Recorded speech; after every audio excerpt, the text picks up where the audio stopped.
So I have the privilege of presenting to the audience two profiles of two great personalities. And by the time I'm done with this, you will realize that it is just going through these two profiles is like a master class. And what I realized when I went through these the introductions of these two leaders is that there are so many qualities that are essential for great leaders and great performers. So there is one CV which fits both. That was a remarkable thing. Both welcoming for this session, Mr. Ramraj and Mr. J. Krishnan, whom we know as JK. Both grew up in families where parents, uncles, aunts, siblings, and all relations were very closely knit. They imbibed the value of relationships, of giving and receiving with grace. Ramraj and JK have had the benefit of education from premier institutes in India and the opportunity to interact and learn from inspiring students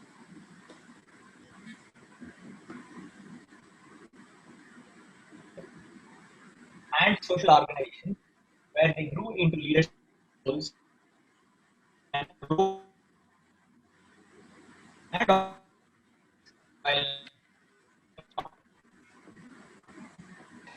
part of some of Am I the only one not able to hear, or Viren? No, I'm also you're breaking Viren a little bit. Uh-oh. I was thinking it was my bandwidth. Are you able to hear others? So you can switch off the video if. All right, that's a good idea. Let me just go off the video, and I shouldn't miss anything. So please allow me to repeat. So I'm going to do this again. Please bear with me, and I'm sure you would like to not miss any of the points. So I was just saying that both Ramraj and JK grew up in families where parents, uncles, siblings, and the entire family were very closely knit. So they naturally imbibe the values of relationships, of giving and receiving with grace. Ramraj and JK have had the benefit of education from premier institutes in India and the opportunity to interact and learn from inspiring teachers and multifaceted co-students. They have been to satisfying corporate careers, entrepreneurial ventures, and social organizations where they grew into leadership roles and rode the waves of both challenges and opportunities while their learning never stopped. They continue to be a part of some of these organizations. The treasure they have amassed over the years is the extended network of true friends built from their students' days as well as from the business and social circles. They are believers in the wealth of knowledge and wisdom handed down from the ages, and they have consciously exposed themselves to this content from renowned teachers and source documents towards finding answers and approaches to lead a meaningful life. While they are practitioners, they continue to be students and seekers of the Indic way, striving to reach potential, to continuously perform and achieve to their best in any situation and face life's ups and downs with equanimity, to care for the well-being of people and nurture relationships of value by reducing and eliminating negativities, building and leveraging positivities, and thereby engage with life with energy, enthusiasm, fulfillment, and happiness. The various sessions of the Indic Way highlight their learnings and practices, aspects that have found to be of value to themselves in getting ready for life. And finally, before I hand over, I would like to give one top reflection from each one of them. Ramraj, during his journey of this enriching and rewarding career, or life rather, had a meeting with Swamiji at Parthasarathi in 1985, where Swamiji acknowledged all his achievements as an entrepreneur, as a leader, as a professional, etc., and then asked him, so what is the purpose of all of this and life journey? This was a life-changing moment for him, which make him introspect and probably develop a lot more in various other holistic directions in life. With respect to JK, very few of us would be aware that he is a great sportsman, not just in one sport, but in more than one. In his evolution, he has realized that sports is a major contributor to character. The losing and winning in games in sports has contributed majorly to character building. In basketball, he represented Tamil Nadu, West Bengal, and though he may have been the shortest players, he was definitely the fastest one of them. He's also played cricket in 6 countries. Very few of us would be aware of that. So in this journey through sports, he has been able to identify and differentiate the difference between opponents and enemies. Opponents where you may still be an opponent and earn a lot of respect towards them. So these are two important points from their careers, which I would leave you to comprehend further from there. Thank you very much once again for this opportunity. Over to you all, Ramraj and JK. Thank you so much, Viren, for those very gracious words of introduction. I think you're really trying to sell us to this audience. So delighted again that we are here for another INDIC session. I don't know how many of you are first timers, but I assume there will be a few. So between Ram and I, we'll give a very brief intro. This is the 4th in our series. We did the INDIC Way maybe 3-4 years ago, followed by the INDIC Gym, and then a series called the INDIC Enterprise that was more focused on business. And this one, the INDIC Way Power Series, the premise is that imagine you had an Aladdin's lamp and therefore a genie at your command. And the genie is able to provide anything for you at any time. Your problems vanish. And so it's like your wish is his command and things get done. Please take the same parallel. And in this series, we have over all these sessions been saying that each one of us possess many genies, not one. And if only we get to know these genies, understand them, and tap their power, we have enormous ability to handle the ups and downs of life, move towards success and achievement, and have a joyous and fulfilling life. So the whole aspect of this series, what we call readiness for life, is around this premise to say, please understand so much of power that is there in each one of us, and which is why every session is a power to do something. And this session is one such. Ram, some of your intro comments. Again, for those of you who may be coming for the first time, as JK said, just thought, when we put out this title saying readiness for life, the question that was often came up was, hey, I have lived 30, 40, 50 plus years.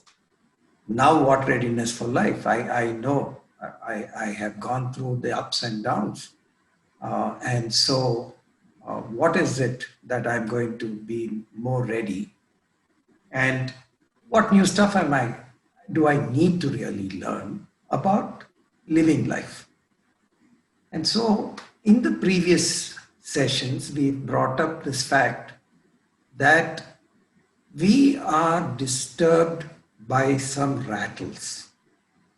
And these could be anger, it could be frustration, it could be anything that disturbs our peace of mind, our equanimity, which disturbs our quality of action. Now, we said that for us, not yet reaching perfection, what we look for is whether through all these learnings, can we minimize the frequency of these rattles, these disturbances. Second is that when we do get rattled or there are disturbances, how quickly do we come back to normal state? How soon are we in equilibrium? These are two aspects in our own self-development that we want to focus. And that's a constant journey of learning. Then the better we are able to minimize or come back to equilibrium quickly helps us in doing the right action and in having the right relationships. So that is really why readiness for life is the focus of these series. So back to you, JK. Thanks, Ram.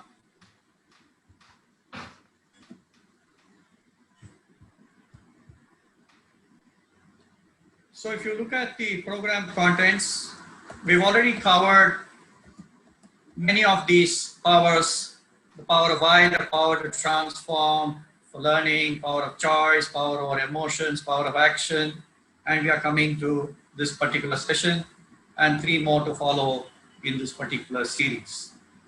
So to us, we have already covered a lot of what Ram said, which are fundamental in each one of the sessions, is difficulties, challenges, how to overcome, how do we therefore make a choice, power over emotions. You can see from the title that these are all addressed towards becoming more ready to move to high quality action.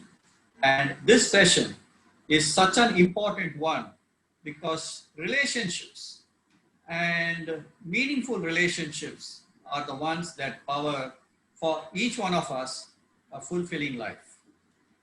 So if we get to the first thing, which we have addressed this over many sessions, but we wish to summarize this in one slide here, is what does life consist of? And we've gone through this. So this particular time, we are not wanting to make the first 2 slides interactive, but we want to only summarize and move forward so that we quickly get to the essence of this session. So what does life consist of? You all know life itself is therefore twists and turns, ups and downs, joys, happiness, multicolors, which we experience from start to finish. And therefore, in this journey of life, what is it really at a very basic level, as what we call building block level? And we always identify that there are only 3 aspects, of which 2 are the most important. That life is filled with activities throughout life, therefore.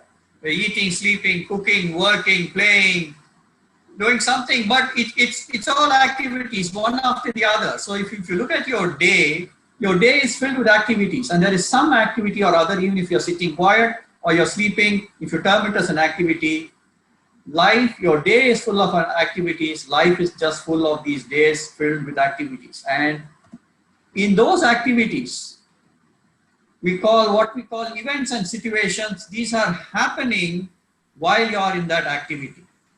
Yes, I'm drinking a cup of coffee, I drop the cup. And we have gone through this in earlier sessions. My car is parked, a coconut fell on the car. Rama said that hey, I had a lovely new car, somebody went by, scratched the car and went away. So we are in activities, but different events and situations are happening around us.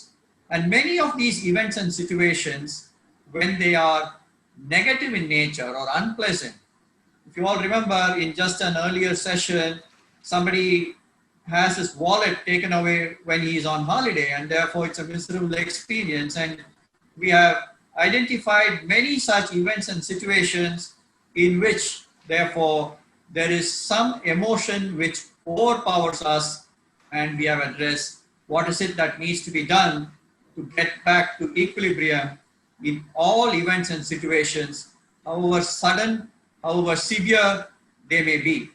So one part of our life, as we are in activities, is filled with events and situations that are happening while we are in that particular activity. And the only other aspect of life is relationships. So if you look at life and if you look at what you do every day and you therefore say a day, and I repeat these days and I have spent so many years of my life, your life is only filled with event, situations, and relationships. There is no other dimension to life. And therefore, if we know how to handle events and situations, and if we know how to handle relationships, we know how to handle life. And earlier sessions, we have looked at how to handle events and situations. And therefore, this session becomes so important that we can learn how to handle relationships, how to nurture relationships that are of value and meaningful to us. And that's why the importance of understanding about relationships. No, JK.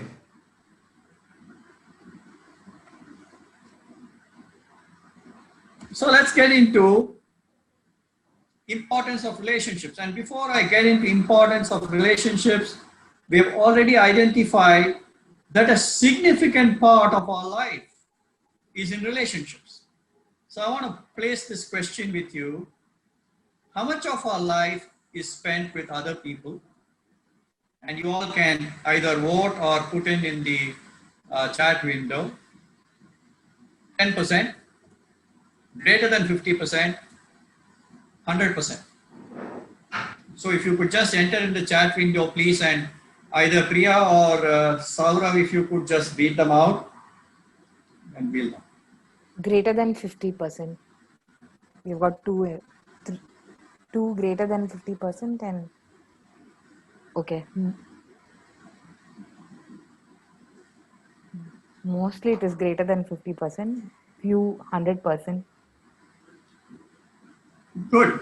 No, that's fine. That's exactly what we wish to drive towards too. Certainly greater than 50%. So which means just let us pause for a moment and think about this particular aspect. More than 50% of our waking life, okay, 8 hours a day we sleep, 16 hours a day we are in activities, and more than 50% of that is spent with people, and therefore it's relationships.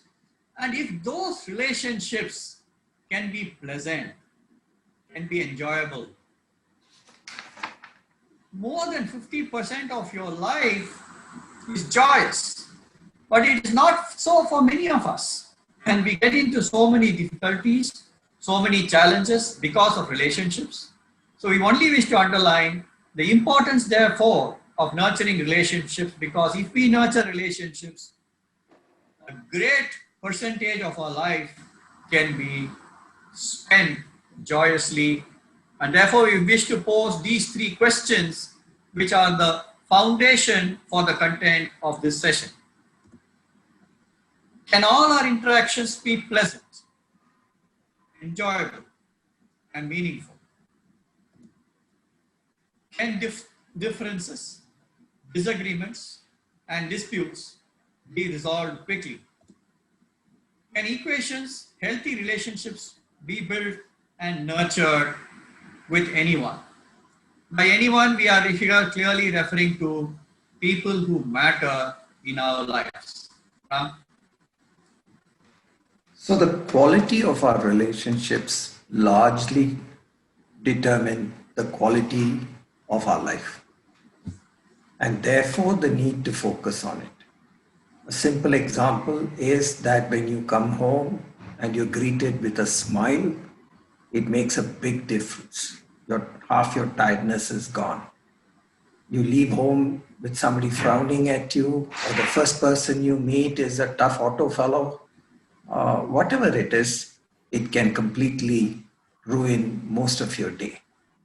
And therefore, the quality of our relationships actually largely determine the quality of our life. And hence the need to look at these three questions and see how to bring it into the positive side. So back to you, Jackie.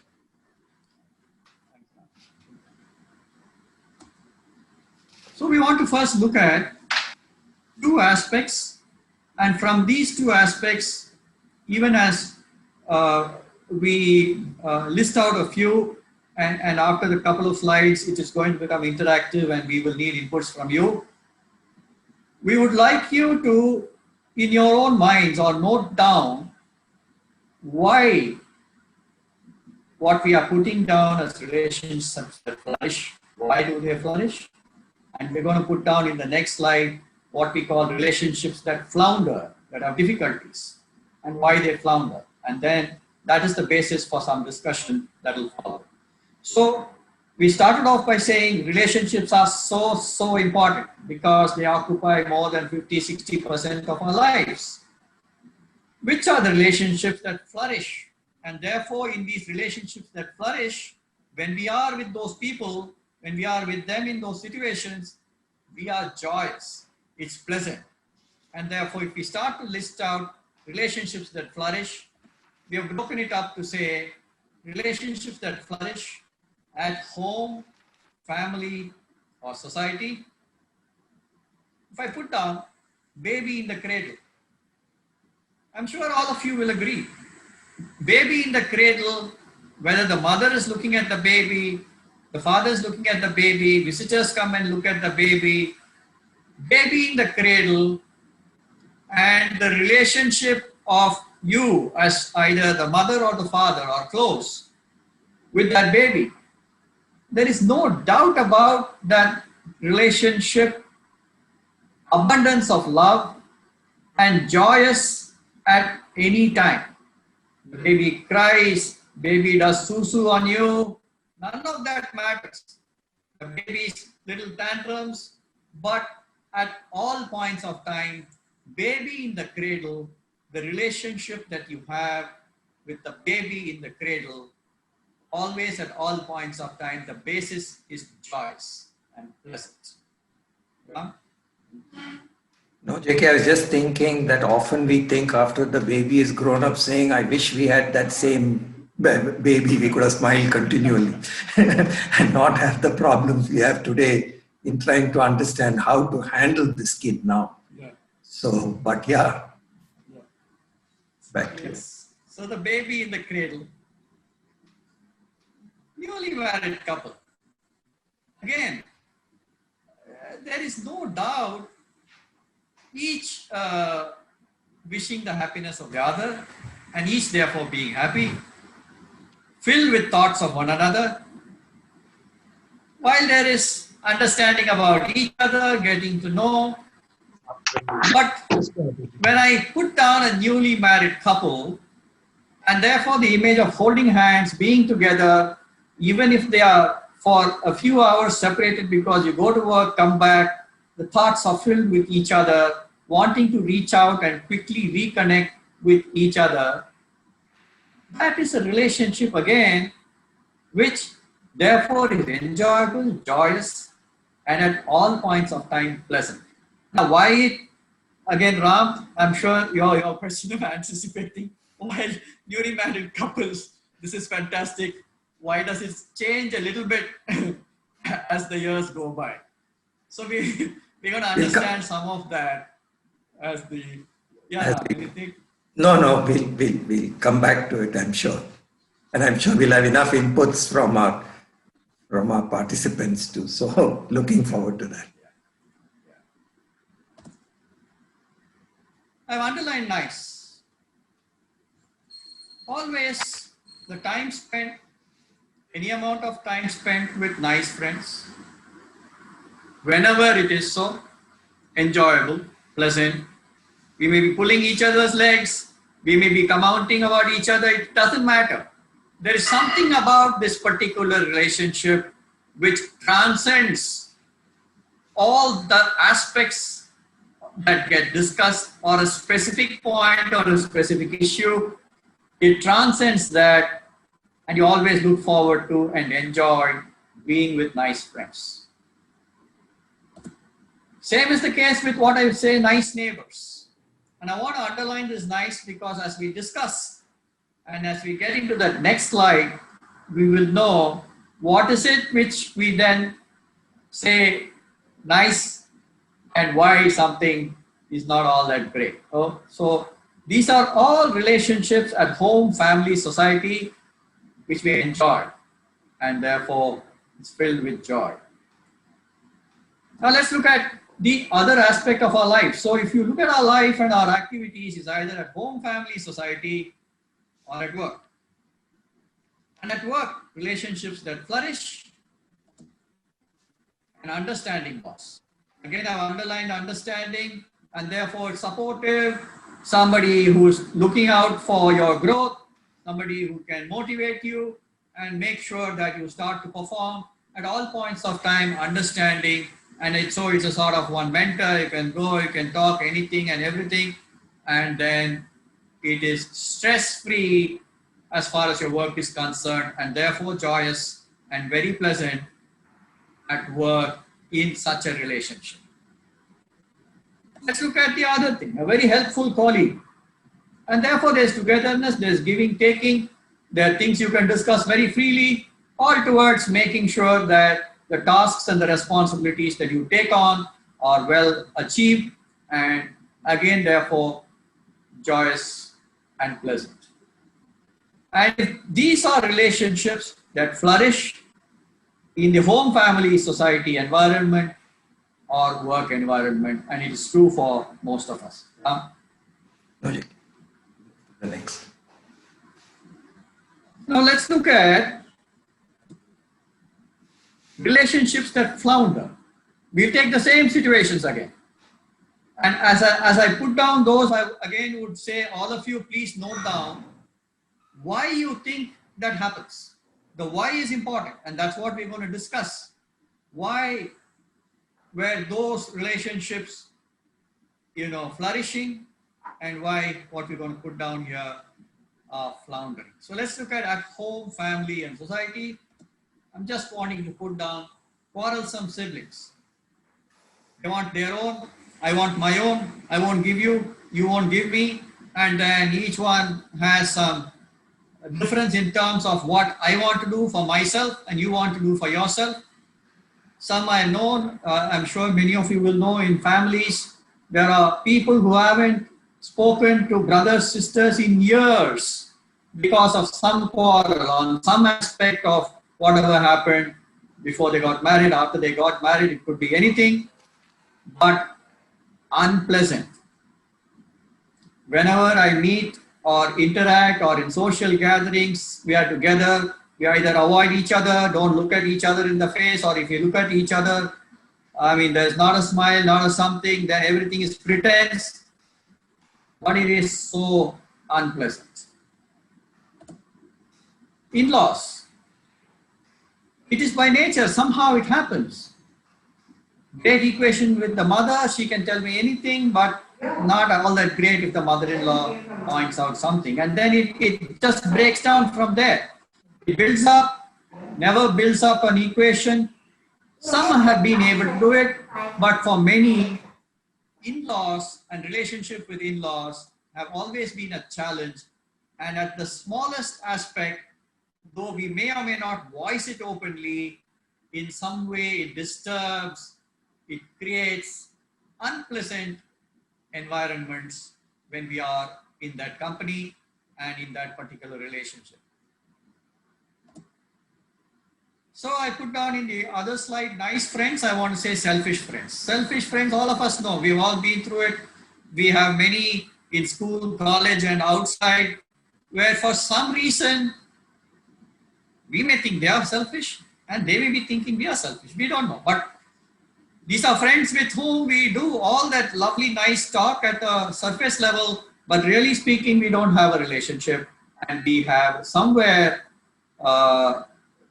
created barriers and therefore an unpleasant interaction in that particular company. Same is true with selfish neighbors. My water, your dog came here, my this, and blah, blah, blah, all that. All that which happens when you say you, I, yours, mine, this, that, and therefore looking out for one another is not there, looking out for each one. The nature, then we form opinions about each other, and it goes on, and it's again not a great, pleasant interaction in that particular relationship. Similar at work, instead of that understanding boss, a demanding boss. I want performance, I don't really care. Stress, it's all a challenge. You get in there and you don't do something, you're getting fired at, you don't know what's going to happen today. Every day is a challenge, every day is a difficult thing. and that relationship just doesn't exist, but it is unpleasant. Very true with a competitive colleague. She also wants to get that order, you also want to get that order, or she wants to be better than you, you want to be better than her, and both are competing at all points of time, saying something about each other. Very unpleasant. And these are relationships that flounder. And as I said, just note down, because in the very next slide, that's what we're going to discuss, to say why. Huh? No, I think we'll go to the why. I think that may be the interest. So we have covered the fact that relationships are so important, more than 50% of our lives. If only they can be pleasant, if only they can be built. And why is it that some of the relationships flourish, and why is it some of the relationships flounder in all these environments, which is home, family, society, and at work? So I want to open it out now for discussion. Factors that influence flourishing. If some of you could list out, put it out in the chat window, or if some of you wish to speak, you may raise your hand, and either Priya or Saurav, if you could unmute, we could now get some inputs from our audience. So what do you think are factors that influence flourishing? And if you could relate specifically to those we listed out, saying, therefore, at home or at work, in the different types of aspects that we identified, then that would make it easy. Jawahar always is our first volunteer. I'm happy, Jawahar. Hi, sir. Good evening, sir. How are you? You always take the new ball, and I like that. Thank you, sir. How are you, sir? All well, thank you, sir. Yeah, sir. I think for the factors influencing flourishing, the only factor I feel is unconditional love. If you have that's it. So, Jawahar, I want to keep it brief because I want more people to respond. One term, yeah. Unconditional love. Great. Yeah, just unconditional love. Very nice. Anybody else? Please. In the chat, we have got love, yes. Empathy, trust, respect. Very nice. Ability to overlook small issues and positively build relationship. No very expectations. Nice. Wow. Compassion. Mutual respect. Brilliant. Let go attitude. Acceptance. Brilliant, brilliant.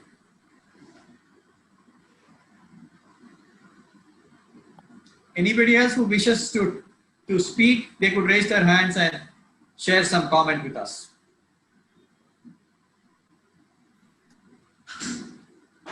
Realization. Is anybody else raising their hands? And if so, please unmute them and they could share some of their.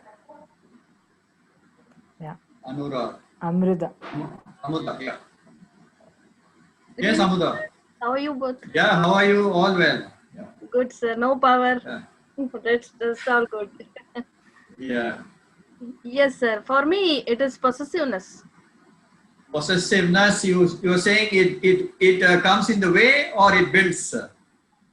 It comes in the way. It will influence. Comes in the way. Okay. Very nice. Very nice. So possessiveness comes in the way. Okay. Overall, some negative aspect that will influence. Very nice. It could be gossip. It could be jealous. Anything that is negative. Yeah. Sure. Okay, 2 more participants. We'll take their input and then move into this. Yeah. Ashok ji. Hello, this is Ashok here. For me, it is altruism, that mindset of helping others or help and seeing others growing, others being joyous. Ashok, that's a nice input, but I want to ask you one question, and I would like, now while that is so, why is it doesn't happen with everybody?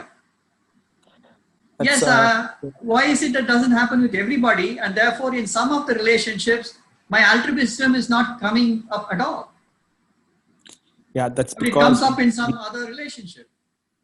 It comes to people. To me, it comes to towards people whom I care, Yes, yes, yes. or towards people whom I think they should succeed, or they should grow, or they should be happy. Sure. But not necessarily to all.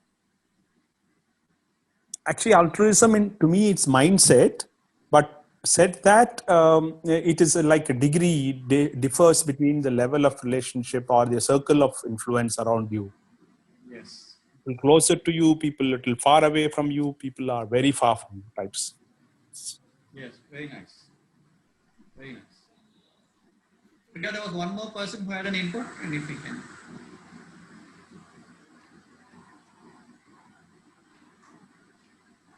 In the chat, there's Ben saying embracing differences, mutual respect, acceptance, realizing the importance of interdependence, Okay, trust, and great. I think it more or less covers what we also wanted to put down, but if I therefore put down, it may probably summarize inputs from many of you, some in the chat window and some who spoke to us. JK, this is like Yeah. my engineering, JK. I got all the marks in my theory and failed in my practicals. So that is what we should lead to. I completely agree. Yes. So here, everybody has the answers. It is only in practice of it that I am hoping that they know also how to practice all the factors. I don't think we've missed anything. Yes. We have all the answers, but somewhere somebody irritates us so much that we forget all this and then go for them. So it's like I'm reminded of my failure in practicals. So I think Ram's comment is so valid. I think that is what each one of us should examine and introspect. Yeah, we all have the right answers. We all know which ones help in flourishing, which one come in the way. But then why is it that in practice, that in our own lives, we have many people with whom we have no relationship, or we can't stand their company, or it is a pseudo relationship in some form. It is not joyous or pleasant, but it is filled with those rattles, disturbances and stuff. There is a plastic smile, but there is many other things going behind it. So that is what we wish to examine, and that is what each one of us should honestly look at as we start to find approaches and answers in whatever we are discussing and presenting in this session. So Ram, I think though it was mentioned in a light-hearted manner, it is an extremely important comment for each one of us to think about. Yes, we get the theory right, but why is it that in the practicals, we are not able to really do that in life? So if we look at factors that influence flourishing, baby in the cradle, you take that equivalent to anything. Where the affection is unconditional love, then the relationship flourishes. Then you're not looking at anything negative. The susu on your face is okay. Okay. Newly married couple, you are in my thoughts. I wish you well, wish you the best. I want you to be happy. And this is an overpowering, the thought is what drives words and actions. But since this is the thought that occupies the mind, when that relationship is happening, during the time spent on that relationship, there can be nothing other than pleasantness and joyousness, because this is what is in the mind. Baby in the cradle, unconditional love. Newly married couple, you're in my thoughts. I wish you well, wish you the best, want you to be happy. My happiness is in your happiness. This thought is what creates then the words and actions, and what we interact and how we take things that are discussed or spoken to each other or to many, depending on what it is. So there's this lovely little thing called happiness balloon. There was this philosopher who came to our Rotary Club. We are about 40-45 members. All of us know each other, so we all know one another's names and all that well. So he said, I want to talk to you about what creates happiness. And then he said, even before I speak about happiness, I have one little exercise for you. I am sure each one of you know what it is. So here is a balloon that I'm giving to each one of you, and he handed out a balloon, well made, filled up, and he gave each one a very soft marker pen, and he said, you please write your name in bold letters on that balloon.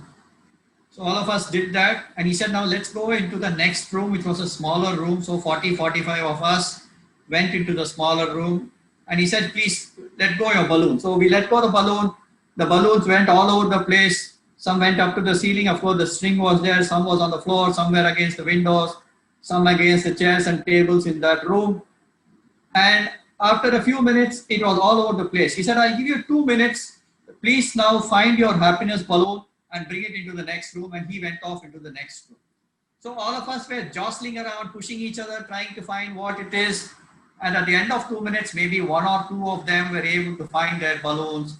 But the rest of us came back into that other room and said, no, this is a very difficult task. And it's no way I can find my happiness balloon in that 2 minutes. He said, I'm going to modify this exercise. Let's go back into that same room. So that same room filled with balloons. And he said, let's do one thing. You please pick up the first balloon that you can pick up. You go back into the other room. You spot the person to whom that balloon name belongs and hand it over to him. And that's what we did. Quickly, in 2 minutes, all the balloons were picked up by somebody or other. We went into the other room. We, of course, knew each person, looked at the name, and I said, hey, here's yours, here's theirs. In another 2-3 minutes, I had received my balloon too. So he said the essence of this is when you chase your own happiness and your own happiness balloon, you're always going to be miserable. You'll never find it. But when you work and make sure that there is happiness of other people, you will receive your happiness. So that's a lovely thing for us to keep in mind. My happiness is not my happiness. My happiness happens because the people I care for, or the people who are important, or in that relationship, in that specific relationship too, of that specific moment, my happiness is in your happiness. Like all of you put down the positives overwhelmed and blind to negatives. So newly married couple, this is where it is. And therefore, after a few years, it gets reversed. I am now blind to your positives and your negatives overwhelmed. So the question we have to ask is, why is that happening? And that is more important, because it is from that we're going to receive some answers to say, what is it we therefore need to do to make sure that relationships that are important to us are always flourishing. So positives overcome blind to negatives. Non-expectational, many of you had put down, and we're going to have a few more discussions on this as we move forward. And non-judgmental, this also is an important thing, and we'll cover this again in the next slide in some form. So these are certainly factors that influence flourishing. Acceptance as one is. And this is a critical thing. Nice friends. Why nice friends? We all know each other. You know my faults. You know my good things. You know what makes me happy. You know what makes me angry. You know what I like. You know what I dislike. I know what. And you don't change. I don't change. We accept each one as we are. At any point of time we meet one another, the situation is one, we are first pleasant, lovely interactions, but we have accepted each one as we are. Let's look at factors that influence floundering. Ram, anything on this? I just wanted to say that, in our alumni meet, when small groups of us meet, and we meet regularly, we don't look to seeing who is more successful. And nothing about position, nothing. It is just an hour or two of letting your hair down and relaxing, knowing that there is no agenda, that these are people you can trust, and nobody is going to use any of that information to take advantage of you. So there are no expectations. There is just an unconditional friendship based on trust. And that is why we see that some small groups I know there is a group, friend here who from his school days, that batch is meeting every month and still meeting today from school. And the only reason they can do that is because of this nice friendship, as you put the word nice, which is based on trust and no hierarchy, position, nothing. And how can we get all relationships that matter to something like that? That is flourishing. And actually, that is the key. That question is the key, and that is the one we're going to continuously address, because when we end this session, we must be having some approaches and answers for that. Those 3 questions which we put down. So, like Ram again said in the previous thing, it's nice to list out. Yeah, these are all nice answers. In theory paper, we are going to get 100 out of 100. But there is something we miss out, and that is what we understand, and that why. And is there something we can do to correct it right from today? See, Ram made another very valid point, which I think is important. The concept is readiness for life. And he said, hey, what is it that over these 60 years that I haven't become ready, that I can become ready now in my 61st year or my 41st year or my 35th year? The answer is yes. What you have not done so far, you have not done, but here's an opportunity to do. And therefore, take the inputs that we are talking about and use it in the 61st year or in the 51st year or from tomorrow to repair some relationship which is important to you, meaningful to you, but it is not working out. We can do it now. And that is why it's important for us to go through this. Thanks, Ram, for that input. So let's look at now this. I want again people to list out and some to volunteer and speak to us factors that influence floundering. Please put it down in the chat window, or if some of you could volunteer and you could speak to us and give us your inputs. Insecurity. Priya, are you monitoring and Judgmental, jealousy, yeah? hierarchical mindset, ego, mistrust,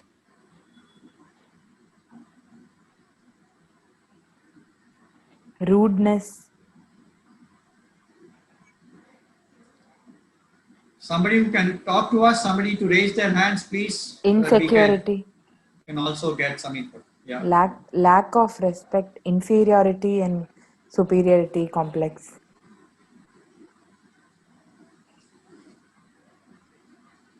Selfish. selfishness, Oh, okay. everything I know attitude,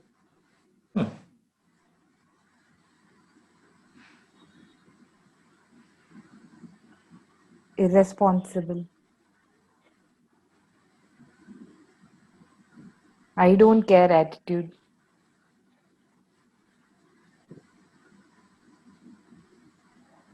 I am okay, you are not okay, Very nice. escaping nature for facing problem, Okay.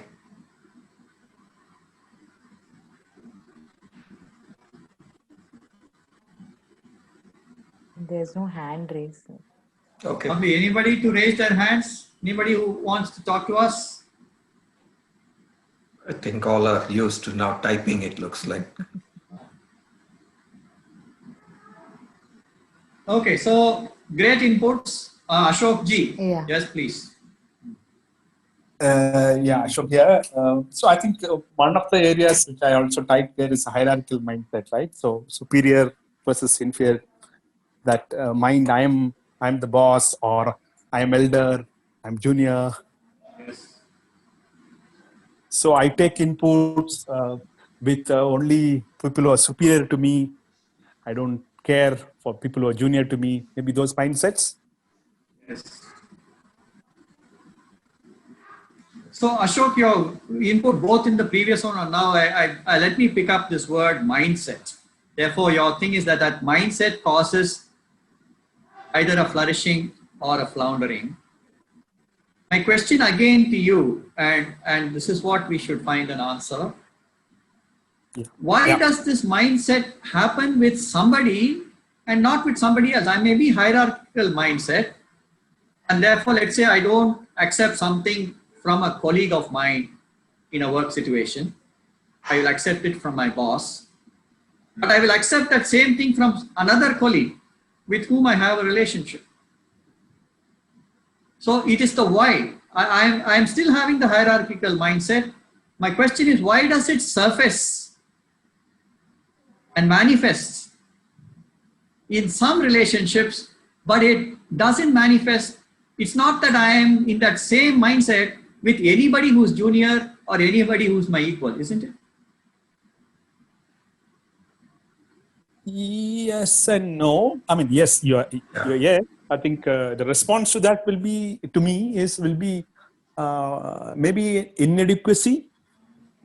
It also could be from insecurities and jealousy all combined together. Yes. I'm just assuming. Yes, absolutely. So that is what we were looking for. So Ashok, what you pointed out, whether it was altruism or in this one, we all have these, but it doesn't uniformly surface. Yeah. And that is what we wish to really understand and address, to say, how do we make sure in relationships which are meaningful, all those automatically start to manifest and surface. Thank you. We have two more people who raised their hands. Maybe we can take their inputs quickly. Ashok Jairam. Yes, Ashok, yep. Yeah, JK, so I mean, there's obviously a lot of relevance to what has already been said, but I just want to cover one item which wasn't specifically covered. And I think the determination to make a relationship work is very important in ensuring that a relationship works. In other words, I mean, we say no expectations, but in life you can't have no expectations. Relationships have expectations. No hierarchy, but relationships have hierarchies. So a lot of what we think should not happen will actually happen in life, because that's the way life goes on. But if you have a mindset which says, no matter what else happens, I will not allow the relationship to get affected. In other words, I will do what it takes to build a relationship. Give when I give, take when I take, whatever. So if you have an attitude which says relationships are important to me and I will preserve them at all costs, I think the odds are those relationships will flourish. And it is inevitable that that attitude has to come from both sides, maybe not necessarily 100% from both sides, but there has to be some reciprocation from the other side as well. That's the point I want. I think it's a very valid input, Ashok. So I want to say, what you said is, it must be built consciously. It must be built consciously. And I want to leave this thought with you. There are some relationships where it just happens. You don't need to consciously put any effort. There are some where so the demanding boss, you have to consciously build. So what you say is important, and I think this is a very important thing for all of us. There are some relationships which are still important. However tough that boss is, however demanding that boss is, however else, my entire work life is spent there. 8 hours of my day is spent there. I can't make it miserable. So then what Ashok said now is important. Then it is a conscious building, and that is what we're going to lead up to as we move into the session. So thanks for that input, Ashok. JK, there's a point here which I think we may want to address, which says it is okay sometimes to let go of relationship. And I was just thinking that if it is a relationship that matters a lot, a child, a spouse, something like that, is it something that we would just let go because it's not working? And so I was just seeing that question there, saying let go of, it may be worthwhile to let go of relationships. And I think may be tough if it is somebody who matters a lot to us, and may end up as being something that we regret. Yes. Yes, that is a very, very tough situation scenario. There are too many, I would say, specific information and experiences that would have happened for that mindset to become predominant and to move to something. JK, do we have time? I have a small poem about the superiority, inferiority. Please. Since it came up, I thought I'd take a couple of minutes to say, see, all of us end up having either the superiority or inferiority, and therefore there was a great American poet who brought it out beautifully. He said there was a quarrel between a mountain and a squirrel. So here straight away, hierarchy, size, all of that. And so the mountain said, come on, you little fellow, why on earth would you pick a fight with me? And, just go away. You know what? So then the squirrel said, all things are well and wisely put. No doubt you're huge and you can even carry forests on your back. But I want to ask you a question, Mr. Mountain. Can you crack a nut? So each one of us, therefore, has a uniqueness of what we can do and do well. And if we appreciate that in each other, then we could complement maybe and not confront. So this was a little thing I thought may be relevant here. Yeah. Very, very, very interesting. So neither can you crack a nut. That's the essence of that whole poem, I remember. Yeah. So if we summarize the inputs that have come from many of you, factors that influence floundering, I want to share this little thing. Who has the problem? So in all of this, when we say, yes, the other person may also be thinking the same thing. Selfish neighbor, they may be thinking bloody selfish neighbors. So who has the problem? So here was this very elderly, somebody very close to his 80s, goes to his doctor with a very good friend of his and says, hey, you know what, very embarrassing to share this with you, but I think my wife has a hearing problem. And I'm not too sure how to get that confirmed. So the doctor says, okay, great. So when you go home, as soon as you enter the door, so let's say she's in the kitchen, that's about 20, 30 feet away, you talk to her. If you don't get a response, go 10 feet closer and from the hall maybe talk to her. Then go right up to the kitchen door and talk to her. And then you will know whether therefore she has a hearing problem or not. So he says, a great idea. He goes home, enters the door, and from the door he says, honey, what's for dinner? No answer. So he goes 10 feet closer, maybe into the hall area. He says, honey, what's for dinner? No answer. He goes right up to the kitchen door and says, honey, what's for dinner? And she says, chicken, and I've told you 3 times. So who has the problem? Important when we look at that relationship and when we therefore identify that relationship is not happening because of the problems in the other person, equally important to look at really who has the problem. Then many of you have put down this dislike and disrespect. Likes and dislikes, favorites and non-favorites and biases. These are the big influencers, and I want to to respond to what Ashok G had said. To me, this is what it is. Though I have these abilities, my mindsets, with people I like, yeah, I am altruistic. People I dislike, I submerge them. That is not what is going to come up. So I have these biases. I have favorites and I have non-favorites. And many of us might have experienced this in our own families. If we are favorites in the family, we get treated a little differently. I have had this in my own thing when I grew up, since I was this boy child.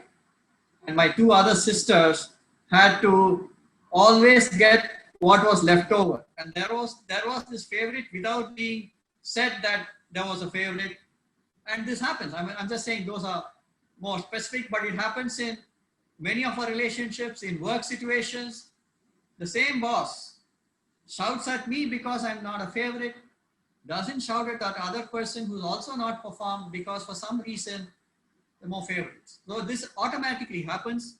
So the likes, dislikes, and biases definitely come in the way of relationships. Here's this lovely thing, a couple wanting to enter somebody's house for dinner.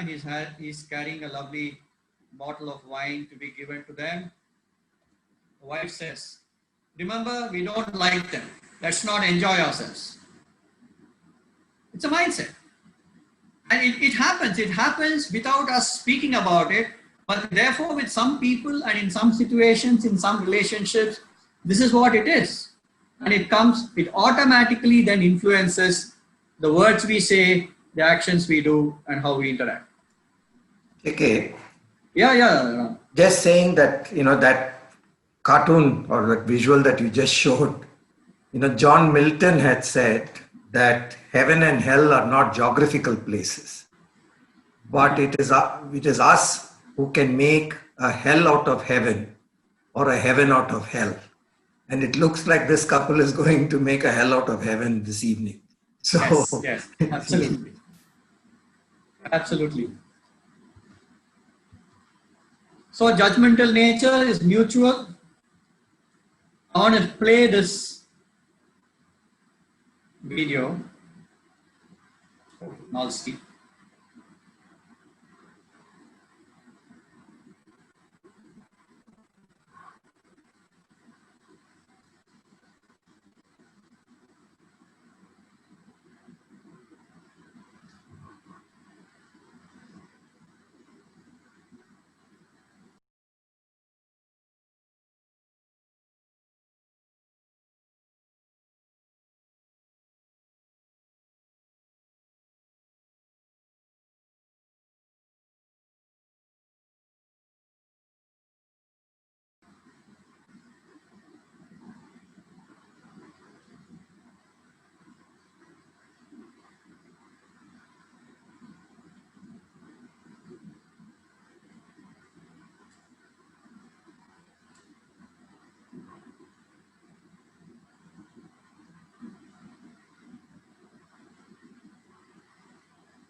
So that judgmental nature automatically surfaces, and it surfaces automatically with people we don't like.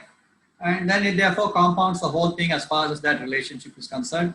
And in this case, it was a judgmental nature, not with people we like or dislike, but just a comment by looking at someone or something. And therefore, a lovely video which gives us an input to say, what is the glass and the window through which we are looking?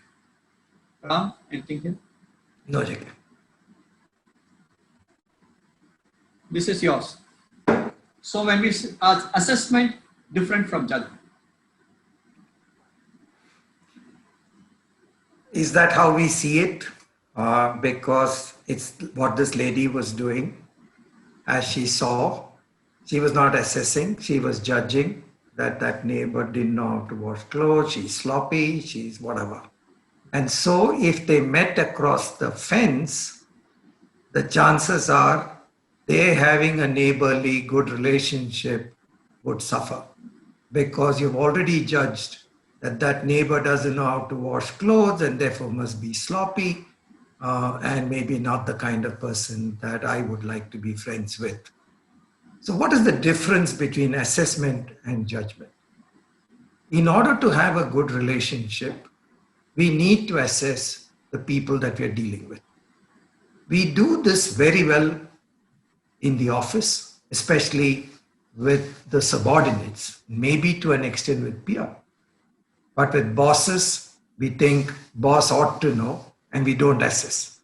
At home, we don't assess. We have an expectation that the spouse needs to behave the way you want him or her to behave, not necessarily based on what he or she nature is. And that is where all the problems start. The honeymoon is out of the window very quickly because there is no assessment of the person, and therefore we don't know whether this person, for example, I like to get up very early. Now, my spouse may not want to get up very early. And if I were to wake her up at 4:35 in the morning, I don't think that's going to lead to a great relationship. But understanding that is where I think that we know that, hey, by chance, if I see her up at 4:30 or 5, I need to figure out if I'm in the right house.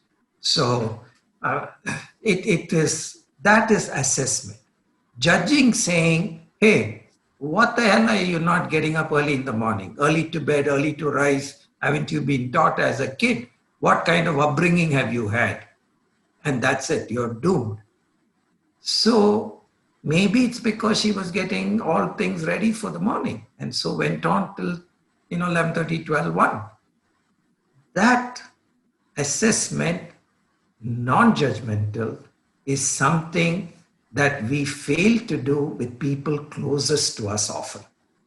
And there is a thing saying, why can't the lily be like an oak, is what a poet called it. That expecting somebody to be what we would like them to be rather than knowing who they are and what they are. And that is the starting point of challenges. Judgment is coming to saying right or wrong, this is not good, that's not good, and taking it to conclusions. Like this lady said, doesn't know how to wash her clothes. So one comes out of using your intellect, the rational in you, assessment. Judgment comes often out of emotions in you and not using the rational aspect in you. Absolutely, Ram. And the other input that I want to give is judgment is at a person level. He's a useless fellow. His judgment. Assessment is at an ability level. He is not a great communicator. He's not a great communicator, is an assessment. He's a useless fellow is judgment. So judgment comes in the way of just, why is it therefore in a friend circle, we are great and we're able to do, because it's all assessment. There's no judgment to say he's a lousy guy and I'm a lousy guy. It's, he's always forgetful, he'll come late. I mean, this is how it is. It's only assessment at a ability or a quality level, but it is not a judgment at a person level. That comes in the way. And therefore, those leads to comments, opinions, and advice, like what that lady said. Her clothes are dirty. Moves on to another opinion. She doesn't know how to wash. And then an advice. Maybe she should be using better soap. And if I meet her also, I'm going to tell her the same thing. Your clothes are dirty. You don't know how to wash. Maybe you should be using better soap. So you just see how this leads up. There's no way then relationships can be built. So other aspects which you all listed out, expectations not met, measurement. Many of you said, what am I getting? What am I giving? And so That certainly comes in the way when you start to measure, and when there is no measurement, certainly the opposite is true. Learn from the tiger. It's a story we shared with you in an earlier session, but I'll very quickly wrap it up for some who may not have heard this. And therefore, there's this person who goes into a little forest and he finds there's a fox which has lost its legs. And he's wondering, hey, how is this fox ever going to survive? And he finds a tiger coming with game which it has killed in its mouth, comes close to the fox. The tiger eats whatever it wants and leaves the rest for the fox. This person is amazed. He says, wow, God has all these strange ways of looking after all the creatures. He goes there the next day and he finds the same thing happening. Tiger comes with game, eat what it wants, leaves the rest for the fox, and the fox is able to have a meal. He says, this is fantastic. And I think I'm going to do the same thing. God will take care of me. So he goes, sits in one corner, doesn't do anything, and hopes that somebody is going to bring food and other things for him. 5-6 days go, he's suddenly starving, he's hungry, he's close to death, and he's saying, hey, what is this? Nothing is happening. And he hears this voice which says, hey, you foolish man, stop imitating the fox and start following the example of the tiger. So start following the example of the tiger. I think when you start to give, you will find that the other person starts to give. But when we move into what am I getting and then what am I giving, it'll always be a commercial transaction, but it'll never lead to a relationship. And what Ram said, wish he, she was different. What he said, Lily was as oak. Wish he, she was like that. This is the other thing. Hey, in those days you were different. Now, of course I was different in those days. You're also different. And all this goes on. So was he, she was like them. And this is even more dangerous. Wish he, she was like him, her. So the moment this comparison comes, then that is the end of that relationship. And so these aspects come in the way of things that a flounder, me was as he, us was as they. All these come in the way of relationships floundering. I want to cover one little aspect which is from the Indic thing on the dharma in relationships and move on to then looking at, therefore, what should we do? That is a critical thing. We'll come back to those three questions. Dharma in relationships. So when we say dharma, it's a Sanskrit word, beautiful word. A lot of people interpret dharma as duty, but dharma is not duty. Dharma is the right thing to do. It is not a defined thing, but it is the right thing to do as per your own conscience. That is dharma. It's the right thing to do. So you have a dharma in the roles that we play in life. We are born as a son or a daughter, and then a brother or a sister. We then move on, a husband or a wife, and then a father or a mother or a close relative, a friend, a student, teacher, employer, employee, boss, subordinate, host, guest, neighbor, acquaintance, stranger. Some of this. Throughout our life, it is the roles that we play as we move through life, and as we are in those events and situations, different roles that we play. The dharmic input, the dharma in relationships is do your, not necessarily duty, but in every relationship there are two aspects. One are what we look for, what we will get, that is entitlements, and what we should give, which are obligations. And therefore every relationship has entitlements and obligations. But the dharmic thing is, first look at your obligations. And if you do your obligations, automatically it's a relationship that will flourish. And when you're saying do your obligations, it's not that in Tamil we'll say it's not therefore one-sided, neither is it, but this is the predominant default nature is, hey, what is it that I can do as my aspect which I should do in this particular relationship, and it should not be influenced by one experience where that particular way of behavior got either exploited or somebody took advantage, then that you separate it out. But the default aspect is I wish to fulfill my obligations, my aspect of what my role is, and that will automatically lead to lovely, fulfilling relationships in each role. Ram? So the reason we find fantastic joy of the baby in the cradle and the mother's relationship is because we see the mother doing whatever it takes to keep the baby happy. At that stage in the baby's life, there is really no expectation of what that baby can provide to the mother. It is unconditional love, as many of you said. And that's a joy to see, and that's your duty as a mother. The problem is that when it starts saying, oh, this kid, when he or she grows up, will look after me and not put me in an old age home, so let me now give it a little extra whatever, that is when the expectations come in. Our duty as parent is to look after the child and teach it the right values and let it fly. But moment we put expectations, guilt, etc., then we have lost the dharma of the relationship, because our job is only to teach the child how to fly and fly correct. But moment we put those expectations, that is why children go away, and we have these tough relationships because of the expectations. We are not doing our dharma, which is to teach the child to fly correct. So that's it, Jake.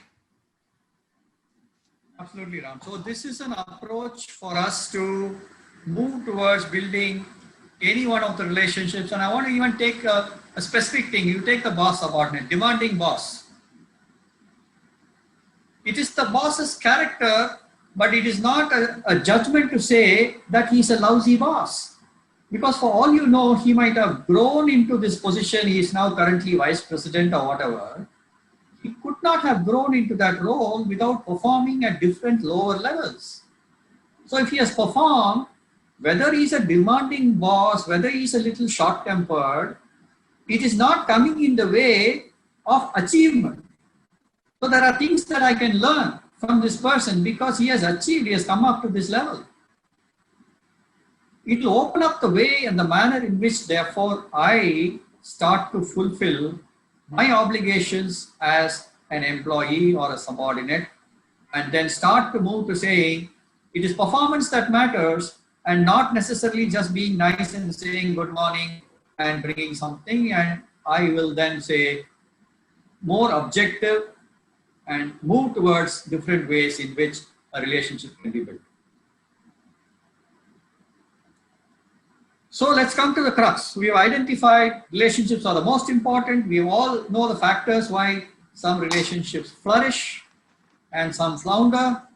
And so let's now come to say, how do we therefore nurture relationships that matter, that are important to us? So recall the 3 questions at the beginning of this session. I will again play them here for you. Can all our interactions be pleasant, enjoyable, and meaningful? Can differences, disagreements, and disputes, if any, be resolved quickly?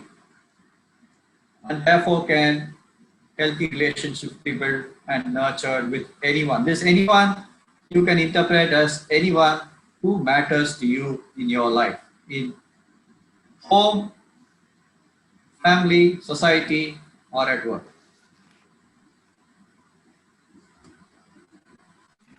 And let's now summarize all the inputs we have received and the aspects to now say, because we all listed out and we left it with the saying, and therefore, what is it we should do? We know all the reasons. So now what is it that we need to do? And some of the aspects which different people raised. So there are 2 aspects to relationships. So first is the building. Now, every relationship, if it is already existing, like what Ram said, hey, this close alumni friends, whenever we meet, great, then you really don't need to build anything. It's there automatically. But we are now talking of in relationships where there are some issues, some component of that joy or pleasant interactions is missing. Then what Ashok was pointing out, you will need to consciously work on it, which is what we are referring to as building. In building, there are two aspects we need to keep in mind. I will take some other parallels, but we can then apply the same to relationships. You build something by adding the opposite, which means a very cold room, you cannot remove the cold unless you add heat. You cannot remove ignorance unless you add knowledge. Only the addition of the opposite can neutralize or change this other status or situation. So if there is a mother-in-law, daughter-in-law, boss subordinate, because these are two examples always given to say there is something missing in that equation. It's not an automatic thing of one pleasant thing. Mind should work on what is it which is the opposite which needs to get added to reduce or neutralize what prevails. So the first way of building is via addition of the opposite. The second is reduction of negatives. Let me give this example. Therefore, body odor or bad breath, it's there in everybody. If you don't consciously work on that, wash with soap, or chew gum, or do whatever, be conscious of it, and then work to something to consciously remove or reduce the negative. Only then the same is true. Ram keeps talking about shampooing the insides. Ram, I think you should share that. We have so many prejudices, likes, dislikes that we have built over the years, taught through experience, taught through stuff we've read, and then those become baggage to the way we interact or relate to people. So like pre-Diwali, bogey time for us in Chennai, we clean up the house and throw the rubbish out. When do we get an opportunity to clean our own minds and remove the clutter and shampoo it so that we have clean, fresh thinking? That has to be a conscious effort to throw out some of the rubbish that we have from our baggage, from our old knowledge, and look at everything fresh every day. And so we start the day fresh and clean by just getting rid, by shampooing the inside. Actually, this is very important. Now let's ask this question. So I don't have this great equation with my mother-in-law or with my boss or with that very competitive colleague. If you step back and say, what is the image that I have in my mind of that person? There is a judgmental image which is the most predominant in my mind. Hey, this mother-in-law of mine, she just doesn't like me, always points out mistakes, and yeah, I'm not her favorite daughter-in-law, she's got others, blah, blah, blah, whatever. So there's the judgment component which is predominant through what I've experienced. There's nothing to say that I have not experienced what it is and I am only imagining those situations. No, it is so. But I have experienced those. So when I need to shampoo the insides, like what Ram said, you need to step back and say, let me first give up that judgmental image. Yeah, she points out things when something doesn't happen. But I move away and say, therefore, it's not that she's a lousy person. the manner in which I am going to respond or interact, both will start to change. Shampooing the insides, inner boss, we covered that already. Therefore, when I shampoo the insides, I am getting rid of those biases and those judgments consciously. Move it aside. Then there is a way in which your interactions are going to change and your responses are going to change. Each builds on the other. And therefore, there is a way that to relationships that matter, reduction of negatives and addition of the opposite, important ways of building these relationships. So reducing, eliminating the bias, judgment and expectation is what will happen when you shampoo the insides, and that will help in moving towards these aspects. There was a question, sorry. Yeah. There was a question on understanding what is this addition of opposite to an example, cold heat. So I'll tell a story maybe of Please, what go I ahead. did. Go ahead. So Yeah. a guy came to a psychiatrist and said, look, my wife is losing her temper every day and shouting. And he was looking really haggard and harassed and said, can you tell me what to do? He said, simple. Every time she loses her temper, just take a sip of water, hold it in your mouth and swish it. Don't swallow it, just swish it. Don't spit at her also, just swish it and keep it in your mouth. He said, that's it? He said, yeah, that's it. 2 weeks later, he came back looking so different, beaming with joy and said, doctor, what a fantastic remedy. Can you tell me what is the secret in that swishing in the water? He said, she's not losing her temper and very quickly, if at all, and things are really fantastic. He said, all that swishing of water in your mouth was for you to just keep quiet and listen to her and let her speak. And the fact that you were listening to her and not talking. So the opposite of all that talk was for you to be silent and listen. We don't listen to people. The moment people know that we listen, and there's straight away an appreciation. So that's really the opposite as an example. Absolutely. Thanks.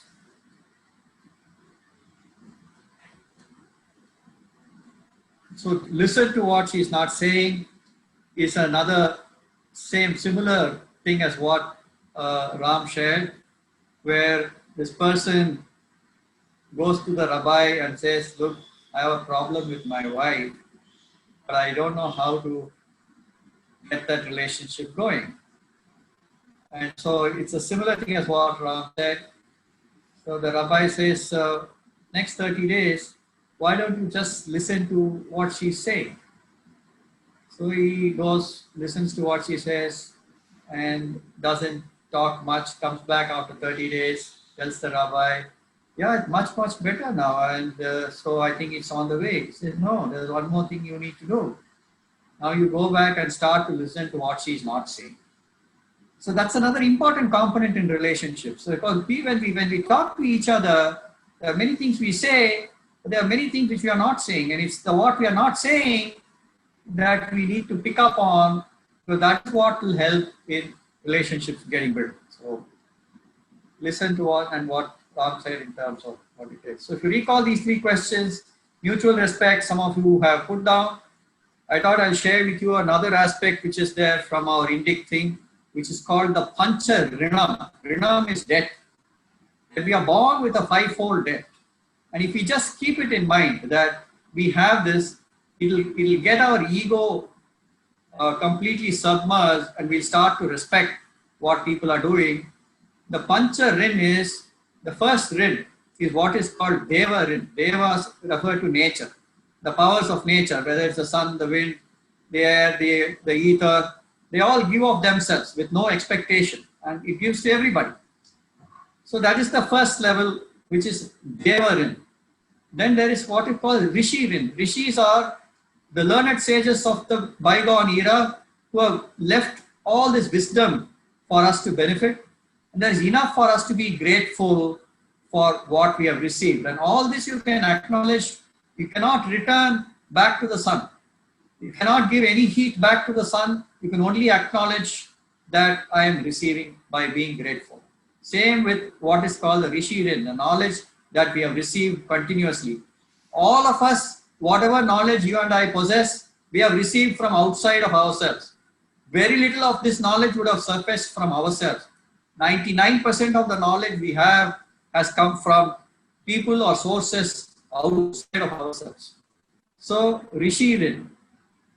Then the third is called Pitru Rin, from our forefathers. The genetics, your own abilities, a lot that you need to be grateful for. The fourth is called Nara Rin. Nara means other human beings. That is what I want to underline. You are receiving every day from other human beings. Now, an old lady who will come to our house and drop the milk at 4:35 in the morning, and she can't walk, but she carries a basket full of these milk sachets, goes to every house. Yeah, we may give her 100, 200 rupees at the end of the month. That is not discharging our debt, because what she does and what we receive is far, far greater in terms of what we are getting from people all around us. Same is true with the fifth layer, the layer below us called Bhuta Rin, plants and animal life and what they give of themselves and what we are recipients. Keeping in mind, therefore, we are all the time receiving and receiving and receiving mutual respect for the people who are close to us. List out the things that we receive. This is the other thing where when somebody asks, what are the opposites? What is this cold heat?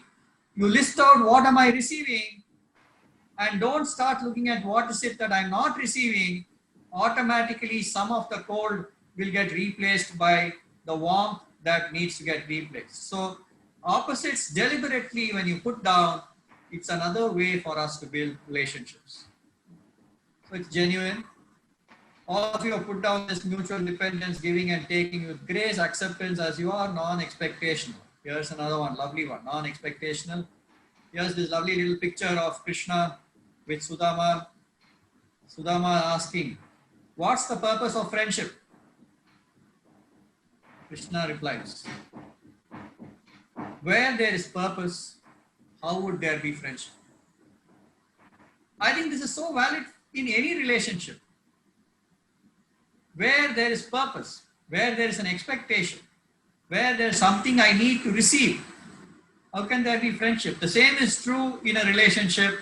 And if we keep this in mind, that therefore, what is that purpose of that relationship? And if you let aside that there is no aspect that you need to receive, it's a relationship that can move to flourish. So it's non-expectational, non-judgmental, with no measurement. Space and freedom, I think somebody had pointed out even a little earlier, that possessiveness comes in the way of relationships, so giving each other space and freedom. All these are wonderful ways where relationships get nurtured. And it's important that we start practicing these, and we really say to relationships that matter, some aspect of what we have discussed and put down here, if you start to practice, it certainly will lead to a better relationship and therefore more pleasant and joyous interactions in what we do. There was a question, would surrendering help improve relationship? And in everything, I just want to draw your attention that we are not doormats. We don't do anything unintelligently without applying our mind, our intellect rather. Mind is a loose word in this context. Without applying our intellect. For example, even the little child as it grows up, there are times when we get tough with it, when we use our temper to get the child to behave. We have not lost control, we are not losing our temper, but intelligently we manage that relationship. So surrendering unintelligently or doing something by giving unintelligently, we are actually becoming doormats and losing our intellect.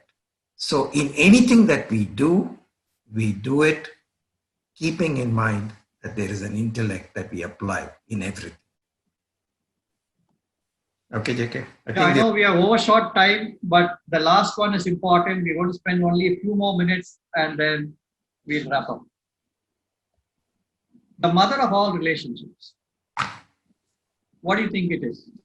Can anybody give us an input? Anybody?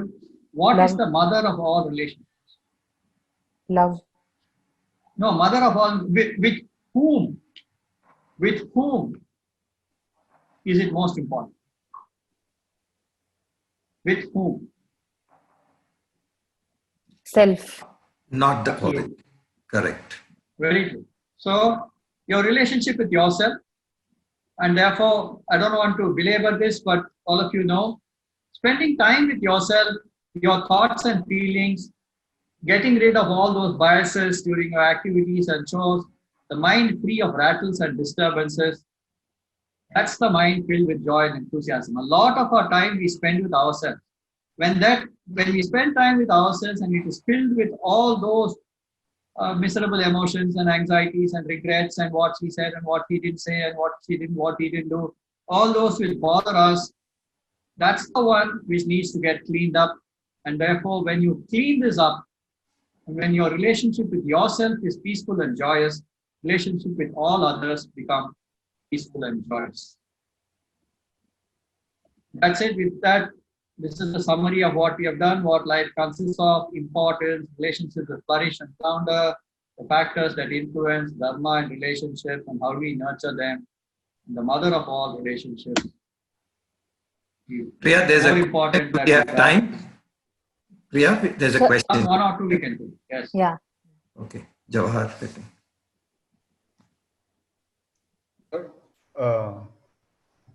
Sir, can you hear me, sir? Yeah. Okay, sir. Sir, my question is, Ramraj sir was saying that, accepting the other's natural behavior rather than how we want them to be, right? So that's the best way to nurture a good relationship, right? So my question is, see, there are in a relationship, there are certain places where we need to have a common minimum program, right? Like political parties, even though they have political ideologies, when they have to work together in an alliance, they have a common minimum program. So in relationship also, when in a married couple, for example, right? So in your example, you said the husband wakes up at 5 o'clock, and then the wife wants to wake up at 9 o'clock in the morning, right? So when they don't have a common minimum program, then everything falls on the husband or the spouse or the wife. So the house doesn't run actually. So the kids have to go to school.